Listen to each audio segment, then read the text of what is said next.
interviewed her, Dan, when I was at NBC about creating IT cosmetics.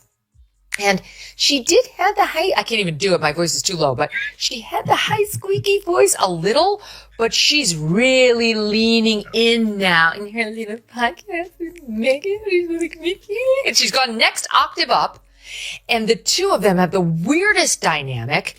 And so in this podcast, Meghan does her perfectly curated life thing, but she's allegedly wearing no makeup. Meanwhile, she's got like the perfect blowout. And like she's completely camera ready, except she didn't put eye makeup on. And she also is pretending like she's crying. And we did a zero in, like we zoomed in just to see. There isn't a tear in sight, Dan. Look at this. I invite the viewers to take a close-up look at this. Where's the tear? There's nothing there. Look, it's an actor's. Meghan Markle's tear ducts are working overtime. Except they forgot to bring the actual tears.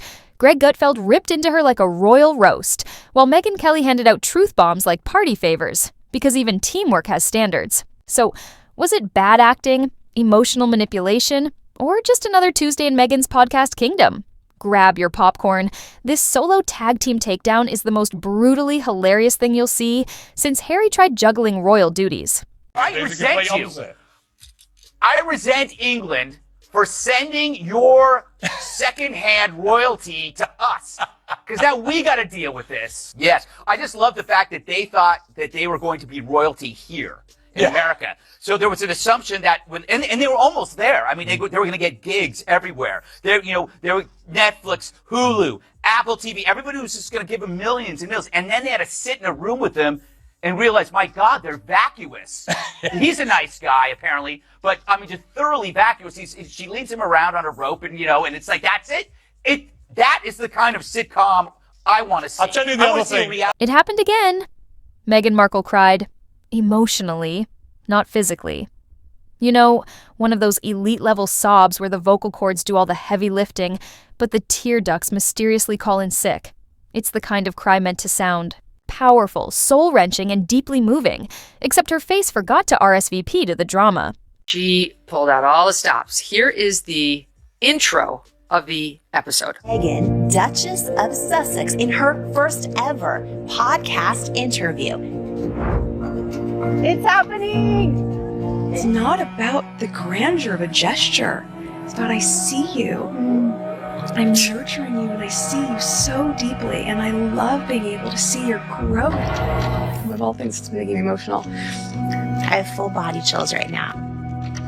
For them to be able to look back and go, oh my gosh, she has loved us so much. Why don't you like her? Let me count the ways. There's nothing I like about her. She is a malignant narcissist who cannot get enough of herself while she simultaneously plays the victim. My castle's too small. Yeah. The queen is mean to me. They won't let me call myself her royal highness anymore, but I'm going to put it all over my stationery and on the gifts that I give to my friends, while she never stops whining. And at the same time, and I'm getting all worked up, I'm a founder. I'm over it. She's not important. She married for money. It's very clear. She bagged the elephant. She was thrilled she became a... And just like that, the Duchess of Discontent dropped another soul-bearing episode, equal parts raw emotion and perfectly on brand. One sniffle without the sniff, one blink without a tear, and a masterclass in delivering tears you can't verify, but are absolutely expected to believe. The internet lit up faster than Harry trying to remember what exactly he's still prince of these days. Meghan Markle is back with another attempt at relevance, this time her upcoming Netflix series with Love, Meghan. Roll it, Agnes. Of course it's the first time, because you never do it. You can actually tell how phony someone is when they tell you how authentic they are. Obviously, this will crash and burn like all of our other poorly planned pet projects, because despite her pseudo-British fame, people over here roundly reject this kind of phony force. By now, the world's gotten used to Meghan's emotional monologues. After all, what's a podcast without a little weaponized vulnerability? But this time, the drama wasn't just served, it was gold-plated, lavender-dusted, and hand-delivered by a Montecito wellness coach. The sob story was prepped for public consumption, and Meghan expected us to eat it up spoonful by spoonful. Except, some people choked. He embarrassed his family for fun. Now his tell-all's #1. It's true. Prince Harry's book has now become the fastest-selling non-fiction book in the history of the UK, selling 400,000 copies on Tuesday. It's the only book to ever sell more copies on its first day than Harry Potter, which also was a work of fiction. Anyway, the book also reveals a whole bunch of weird crap. A text message fight between Meghan and Kate. How does a husband get that? And why does he care? Also, how Prince Charles used to do headstands in his underwear every day to alleviate injuries from not polio. Enter Greg Gutfeld, the man who treats late-night comedy like a contact sport, where the punchlines hit hard and the recovery room comes with a laugh track. The moment he caught Meghan Markle's latest podcast performance, he didn't waste time. He grabbed his sarcasm scalpel, poured himself a tall glass of mockery, and got to work. With the finesse of a wrecking ball doing Tai Chi, Greg accused the Duchess of faking it harder than an influencer's Bali getaway. No royal historian. Required. No body language expert in sight. Just Gutfeld's usual cocktail of mischief, madness, and the kind of biting wit that could slice through palace walls.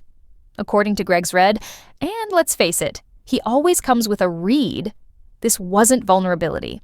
This was the emotional equivalent of a cheese grater trying out for Broadway, loud, painful, and dramatically unnecessary. He didn't critique, he bulldozed. To Greg, Meghan's sob story was like watching a school play where the lead forgot her lines, then tried to cry her way out of the silence. He didn't demand real tears, he just wanted an attempt at authenticity. Instead, what he saw was a royal performance stitched together with polished pauses, dramatic sighs, and the emotional sincerity of a Hallmark movie marathon.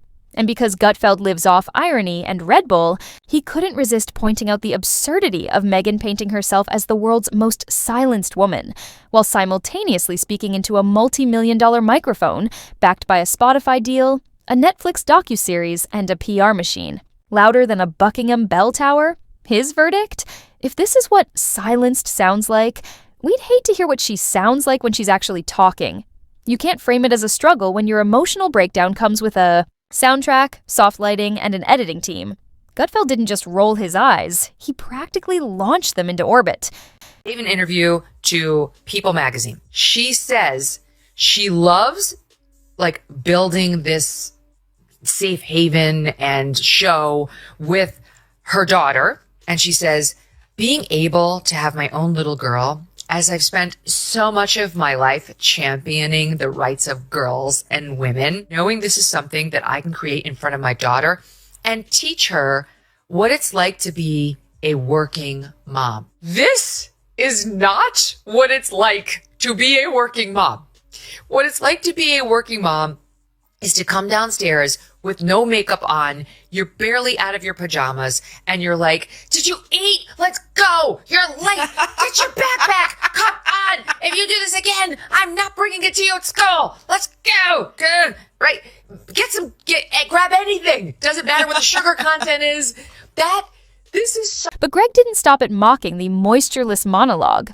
Oh no, he doubled down and practically rebranded Meghan's podcast as a masterclass in manipulation, complete with imaginary guest episodes like How to Cry Without Crying, The Art of Emotional Suggestion, and Finding Your Voice While Drowning in Millions. His segment turned into a 5-alarm roast, medium rare, garnished with sarcasm, and served with a side of exhausted eye rolls. He highlighted the irony in Meghan's tactic of using tearless tears as emotional armor.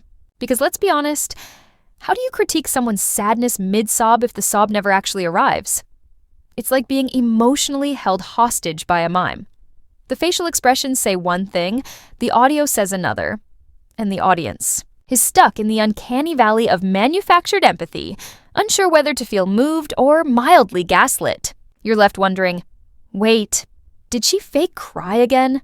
While Greg was hurling metaphorical pies from behind his desk, turning Meghan's royal performance into a late-night spectacle, something colder and far more calculated was brewing. In another corner of the media world, enter Megyn Kelly.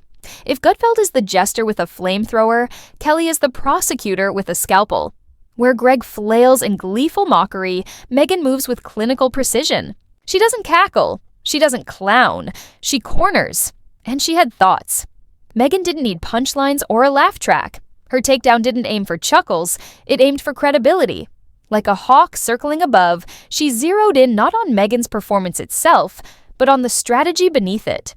The branding, the timing, the suspiciously convenient alignment of public tears and private profit. Where Greg saw a bad actress, Meghan saw a media campaign, and instead of mocking the performance, she dissected it, frame by frame, beat by beat, until it looked less like a moment of raw vulnerability and more like a storyboarded PR maneuver with emotional beats charted out in bullet points. Harry, who are planning to come and hijack the Queen's Platinum Jubilee. And I know you find them a constant source of hilarity as well. They don't ever intend to make us laugh. They just make us laugh through their I gotta absurdity. tell you, I love that her woke cartoon on Netflix got canceled. There's a great story behind this. The cartoon is called Pearl. It's about a coming of age, right? Which is a code word for nauseating, self-involved tripe. So what happened is, this is my favorite part. So it's like a young girl's rise in social justice. And you know who Meghan's cartoon is inspired by? Meghan. She made the cartoon. It's inspired by her, which is amazing. But that tells you everything.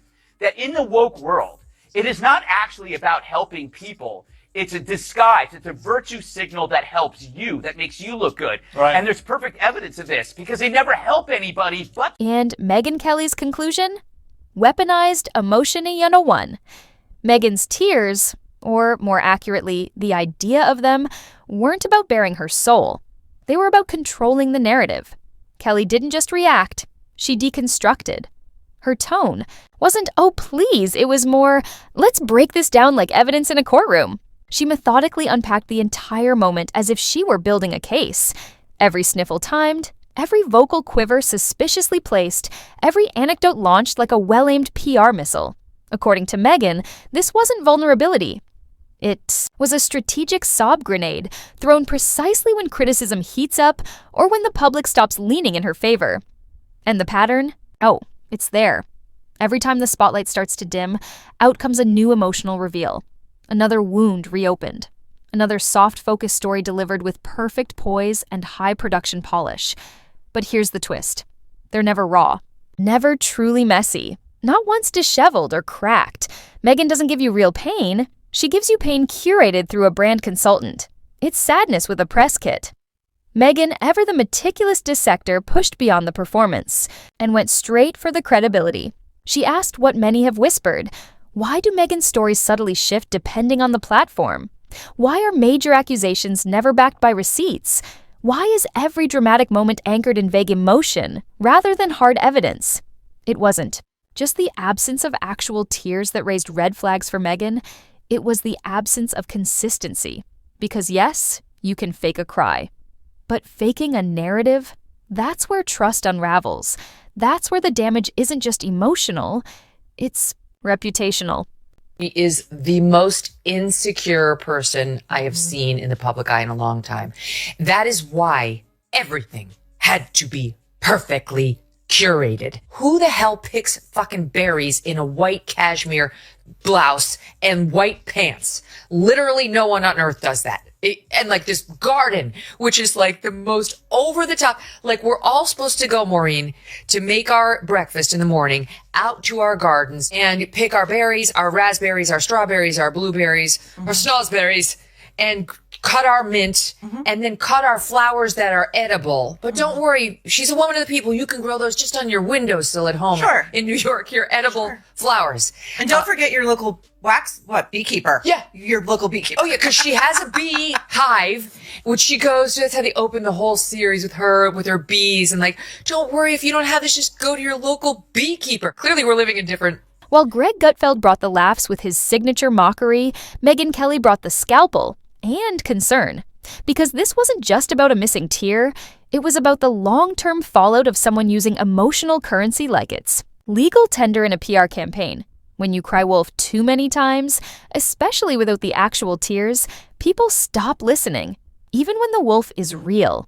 Meghan Markle didn't just forget to cry, she forgot to look like she was crying. Every dramatic pause, every quiver in her voice happened in a pristine studio with perfect lighting and a sound engineer 2 feet away. This isn't about whether people are allowed to feel emotions. Of course they are. But when you're emotional, branding is so on the nose that even your size feel like they were approved by a marketing team. People start asking questions, especially people like Gutfeld and Kelly, 2 personalities who agree on almost nothing except their shared allergy to inauthenticity. And yet, both landed in the exact same place.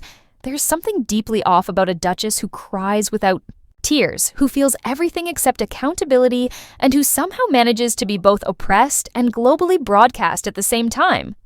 And the public? Oh, they didn't respond with sympathy or slow claps. They responded with memes, soaring across the internet like seagulls dive-bombing a boardwalk sandwich. Because if you're going to sell sadness as a brand, you'd better be ready for a refund. Request when the audience realizes there's no emotional receipt. That his heart is even more beautiful. I love that your eyes are sparkling right now. Oh. Oh my God. Dan, I threw up in my mouth. Yes. Yes. Dan, when you do interviews on your show, do you do the Jamie Kern Lima reactions? Yes. Oh my God, there's something wrong with her. What? Wow, who communicates like that? She's the only thing saving Meghan Markle, because between the two, she's even weirder. But Meghan Markle, this is a tell. Okay, this is a tell. It's the same way on Valentine's Day. You see people post like, my rock, my life partner, the person who saved me. Guaranteed that guy is cheating on her. People dissected the clip like it was the Zapruder film. Was that a tear? A camera light reflection? A sniff? No, just the producer coughing. It quickly became less about what she said and more about how she said it. When emotion is the product, even the smallest slip can shatter the illusion. And Meghan's act follows a strict formula. Victimhood, vulnerability, and vague storytelling, all wrapped in a Duchess-shaped brand. It's basically Feel Bad for Me, but only on Wednesdays, from 2 to 3 p.m. And don't forget to buy my latest collab. Meanwhile, Gutfeld probably printed podcast screenshots and framed them under comedy gold, while Meghan likely filed them as Exhibit A through Z in her growing collection of inconsistencies. It's wild. 2 media worlds, one fueled by punchlines, the other by sharp analysis, both watching the same performance and sniffing out the same unsalted emotional stew. No tears, no mess, just polished vibes. Royal, curated designer label. And then there was that time that Harry suffered frostbite on his penis from a trip to the North Pole. You sure you didn't get that from Meghan? Yeah. It's contagious, frostbite. I think. I don't know. I'm not a doctor. The best part, Harry's book is titled Spare, which comes from Harry's claim that he was bred only to offer spare organs to Prince William. I know, although they're both out of luck generating hair plugs. Gutfeld spotted it immediately, like a rerun of a bad soap opera where the main character just swaps outfits and retells the same trauma under new lighting. Meghan, ever the analyst, broke down the choreography, same storylines, different platforms, and a slightly tweaked tearless tone tailored for each audience. On Spotify, she's the weeping Duchess finding her voice. On Netflix, the silenced revolutionary, again, finding her voice. And at elite summits, surprise, surprise, still finding her voice. At this rate, that voice must be hiding in Narnia. But Greg and Meghan, who usually only agree that air is necessary, both smelled something fishy in this emotional déjà vu. It's Emotional Groundhog Day, starring Meghan Markle with a revolving cast of recycled anecdotes.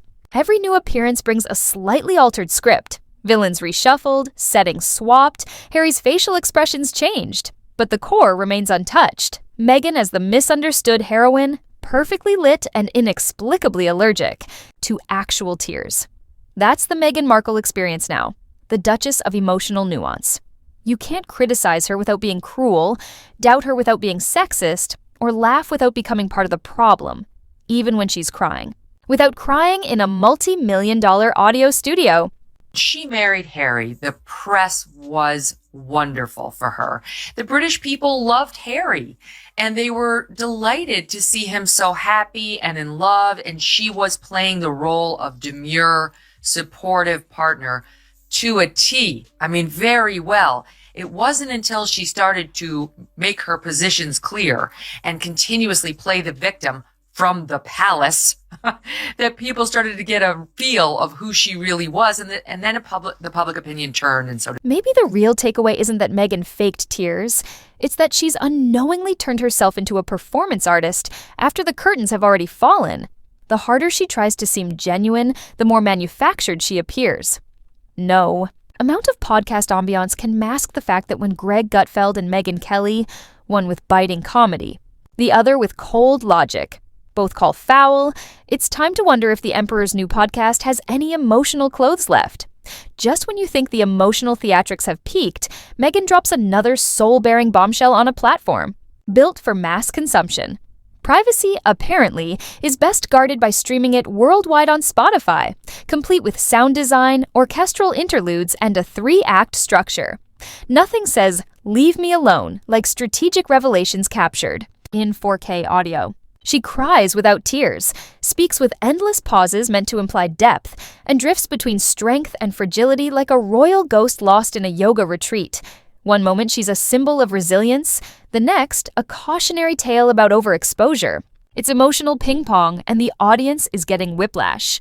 avoid the promo for this summer if you turned on your television. Trying to get her back into people's minds so she can relaunch her career, maybe improve her likability factor. Well, it's not working.